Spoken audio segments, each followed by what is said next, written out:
Hola, avui us parlarem d'uns animals molt importants per salvar el planeta, les abelles. Hola, jo sóc la Greta. Jo sóc en Boris, el borinot.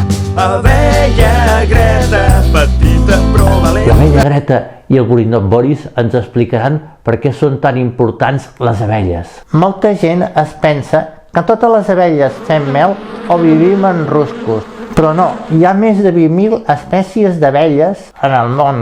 Més que d'ocells i de mamífers junts. N'hi ha de grans, n'hi ha de petites, n'hi ha de peludes com els borinots i de diferents colors. I la majoria no fem mel ni vivim en ruscos. Som les abelles solitàries. Vol dir que cadascuna viu pel seu compte.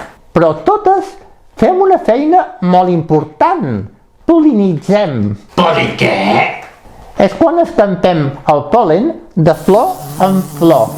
Així les plantes poden fer fruits i noves flors. I sense abelles no hi hauria pomes, ni taronges, ni tomàquets, ni melons, ni ametlles, ni mongetes, ni flors. I tampoc hi hauria prou menjar per animals com les vaques o les ovelles. O sigui, un desastre. Però cada vegada hi ha menys abelles en el món. Perquè hi ha menys boscos i prats. I la contaminació i els pesticides ens fan mal. I perquè el canvi climàtic fa que les flors floreixin abans o després i no trobem menjar quan cal.